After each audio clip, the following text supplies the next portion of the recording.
Agora são 10 horas e 18 minutos, hora de ficar bem informado aqui no Manhã Diversa. Então a gente vai agora direto para a redação do jornalismo com a Renata Monteiro. Bom dia, Renata. Qual notícia então você destaca para a gente hoje? Bom dia, Roberto. Bom dia, Mariana, a todos e a todas que assistem ao Manhã Diversa hoje. Vamos falar sobre um assunto que está repercutindo aí nacionalmente, que são os pesquisadores da CAPES, né? 52 pesquisadores da CAPES, então, pediram renúncia ao cargo e de forma coletiva. Esses funcionários, né, são coordenadores e consultores também de áreas como matemática, estatística e astronomia, né? E também física. O que aconteceu? Eles criticaram a CAPES porque a entidade queria acelerar o processo de abertura de novos cursos de mestrado e também de doutorado e, ao mesmo tempo, atrasar a chamada avaliação quadrienal. Essa avaliação quadrienal, na verdade, ela é responsável por verificar, na verdade, se as pós-graduações, elas vão manter o reconhecimento para poder continuar a valer. E aí eles criticaram, porque essa avaliação quadrienal estaria atrasada. Inclusive, o Ministério Público Federal tem uma liminar que suspende essas avaliações. E aí esses pesquisadores criticaram mais uma vez a CAPES por ela não entrar com um recurso de forma rápida, né? A CAPES ficou esperando aí para poder entrar com um recurso. O INEP, né, gente, só para a gente lembrar, o INEP também teve funcionários, né, pedindo demissão. Foram 37 funcionários. E aí todo esse assunto, né, repercute porque tanto o INEP quanto a CAPES são entidades do Ministério da Educação, que é considerado aí um dos principais de um governo federal, que realmente, por isso, não deveria passar por tantas turbulências, né, deveria ser uma área mais, digamos assim, mais estável, né, que não tivesse tantos problemas como está tendo agora. Roberta e Mariana. Muito obrigada, Renata. Logo mais você volta. E realmente esse pedido de demissão coletivo é para dar alguma resposta, né? A gente está acompanhando aí a situação que está cada vez mais difícil das universidades, das instituições de ensino mesmo, de pesquisa. Então, assim, com certeza esse assunto está só começando. Então, muito obrigada e daqui a pouco você volta com mais informações para a gente. E agora nós voltamos a falar sobre o Auxílio Brasil. O nosso convidado de hoje é o economista André Zucchi. Mais uma vez, muito obrigada pela sua presença. Obrigado. Eu já queria emendar no assunto do bloco anterior. O senhor comentou que o Auxílio Brasil é falado sobre o PEC do calote. PEC, né? Do calote, exatamente. A PEC do calote, né? Que é assim, eu acho que é um termo que diz muito, autoexplicativo, né? E aí, a gente quer saber quais que são os riscos quais que são os riscos fiscais que estão envolvidos nessa ação. Olha, os riscos fiscais que o Brasil atravessa são muito grandes, né? Isso agravados pela pandemia, né? E pela uma gestão desastrosa das contas públicas, né? Que vem do final do governo anterior, deu uma organizada, ele se desorganizou no período do segundo mandato da Dilma, o Temer veio e deu uma respirada e o governo do Bolsonaro complicou de vez a situação e aí veio a pandemia. Também tem que dizer que esses fatores que vêm às vezes de fora, a gente chama de exógenos, atrapalham bastante, mas a gestão foi catastrófica. Então a gente corre um risco fiscal muito grande, porque você precisa de recursos, você precisa mostrar para a sociedade que você está controlando as contas públicas, você não tem margem para aumentar impostos, você vai aumentando a dívida pública de uma maneira muito grande, então os fiscais são altíssimos. Infelizmente, a gente corre esse risco aí de termos como resultado disso uma inflação mais forte nos próximos anos aí. Além da inflação, isso também poderia gerar as famosas pedaladas fiscais? E assim, para o pessoal de casa também ficar por dentro desse assunto, o que seria nessas pedaladas fiscais? Porque eu sinto que esse assunto ele é muito importante, mas ao mesmo tempo a gente tem a ideia que ele é muito complexo.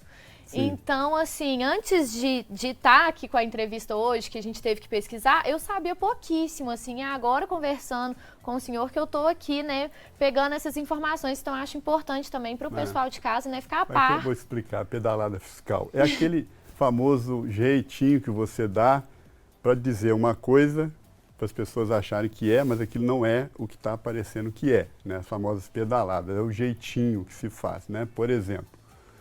A maior pedalada fiscal aconteceu ontem, né? O Congresso aprovou uma outra brincadeira também, o tal do orçamento secreto, né? Quem que vem a ser um orçamento secreto? Uma baita de uma pedalada, um baita de um jeitinho de você aplicar verbas públicas, independente se elas serem justas ou não, vai para setores importantes como saúde, não interessa, né? Sem dizer o nome da pessoa que fez aquilo. Vou chamar de orçamento secreto. Você imagina o seguinte, o Congresso perdendo um tempo enorme discutindo orçamento secreto, discutindo pedalada, jeitos de fazer umas coisas, né? E não discutindo a essência dos problemas. Quer dizer, em plena democracia, você vai estar aí hoje sujeito a um orçamento secreto, quer dizer, contradizendo todos, vamos dizer assim, os princípios da administração pública, que são basicamente legalidade, impessoalidade, eficiência, né? Publicidade, que é conhecido como transparência, né? E moralidade. Quer dizer, os nossos representantes, eu não sei se estão tão preocupados com essa questão dessa tragédia que é a questão da distribuição de renda no país, como tem dito. Quer dizer, você perde muito tempo buscando as pedaladas fiscais ou buscando o jeito de fazer alguma coisa para atender alguns interesses específicos e o interesse maior fica de fora. Então a pedalada é isso, é um jeitinho que custou o mandato da Dilma Rousseff, né? Que aí foi uma questão que envolveu política também, mas não sei se vai custar o mandato desse presidente, mas enfim, é isso que se faz. Pedalada é isso, é você inventar um jeito de dar uma volta e não se responsabilizar penalmente, juridicamente por aquilo. Infelizmente, essa pedalada do orçamento secreto é o último exemplo clássico de como se faz as coisas no Brasil aí, como se esconde, como se o dinheiro fosse deles e não da sociedade. E uma coisa que a gente tem falado muito, que não tem como não falar, é com relação à inflação, né, que tem também servido só para agravar ainda mais essa desigualdade social que a gente tem visto. E o Auxílio Brasil não vai funcionar sem a inflação diminuir o poder aquisitivo da população, né? Parece ser uma conta que não fecha.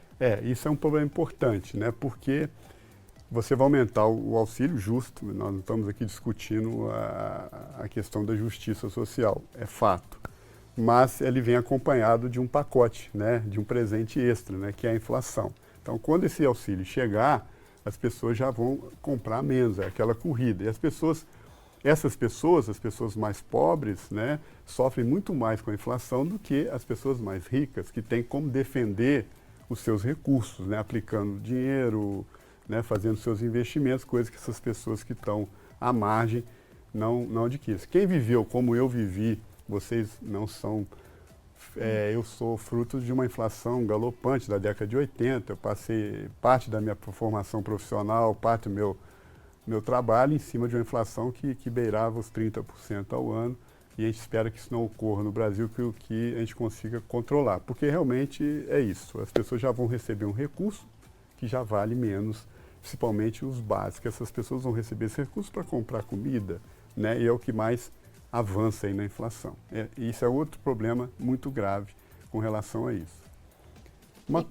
Pode continuar, pode. Uma coisa, eu só queria colocar uma coisa importante, que o Auxílio Brasil tem uma diferença importante do Bolsa.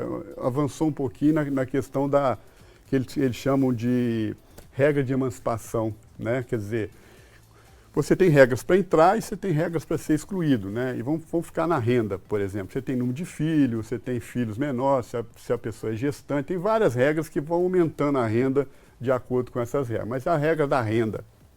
Então, se a pessoa... Porque, no fundo, o que é importante é a renda média da família. Não é a renda da família, é a renda média. Então, você pega a renda toda da família e divide pelo número de pessoas que vivem ali. E se você estourar aquela renda, o sistema automaticamente te pune, te tira. É tudo meio que é informatizado e tal.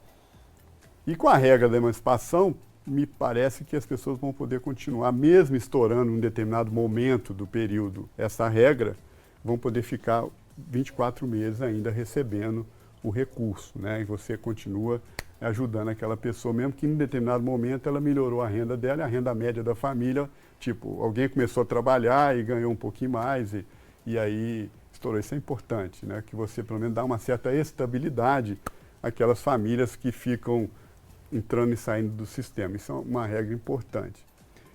E também entender que esses programas, ele envolve várias políticas públicas, né? Não é simplesmente dar o dinheiro, né? Envolve uma política de assistência social, envolve política de saúde, educação, envolve renda e emprego. Quer dizer, é uma ideia muito interessante. Quer dizer, o que permeia o Bolsa Família, agora Auxílio Brasil, e não sei no futuro como é que vai se chamar, envolve também essas políticas. Aí, o grande problema, a falta de gestão. Aquela grande pergunta, será que isso está atingindo realmente a quem precisa? Por que não se trabalha com os CRAS, por exemplo, que estão na ponta? Por que não se trabalha com saúde da família, né? O programa de saúde da família, que as pessoas que vão nos lugares sabem a realidade daquelas pessoas, as pessoas estão participando. Então, quer dizer, a questão aqui não é a questão da justiça social, é importante fazer. A questão aqui é como se faz e se está se fazendo da melhor forma, se está se atingindo o maior número de pessoas e se essas pessoas realmente estão tendo condições de sair ou vão passar aí mais anos e anos dependendo desses recursos aí, que aí entra numa questão dos interesses políticos de governo, que eu te falei, a questão tem que ser de Estado, não de governo. Como tornar isso realmente efetivo, né? Exatamente. E atingir quem deve. Porque, no fundo, vou te dizer, eu acho que todo mundo quer avançar, quer ganhar mais, quer ter uma vida mais digna, né? Não quer ficar a vida inteira recebendo auxílio de governo. Qualquer país do mundo, isso não é nosso, isso é de qualquer cidadão no mundo inteiro, ele quer ter uma vida melhor e não vai ser um auxílio de R$400, pode salvá-lo naquele momento e é justo isso, né? Mas eu acho que essa ideia não interessa a todos. Tem uma parte da sociedade que se dá como satisfeita de simplesmente transferir, sem dar chance dessas pessoas saírem, sem dar janelas para essas pessoas.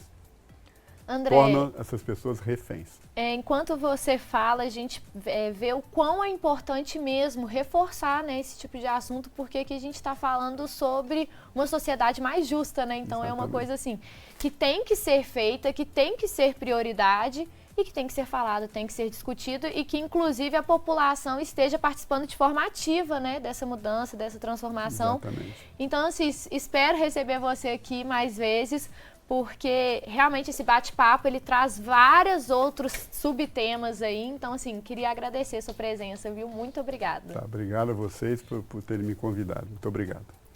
E ainda hoje, aqui no programa, nós vamos falar sobre a Lei Geral de Proteção de Dados. Se você quiser fazer alguma pergunta, é só enviar para o nosso WhatsApp. O número é esse que aparece aí na tela. E depois do intervalo tem o quadro Bora Rangar. O chefe Arthur Veloso vai ensinar uma receita de culinária árabe, uma deliciosa kafta. A gente volta já já.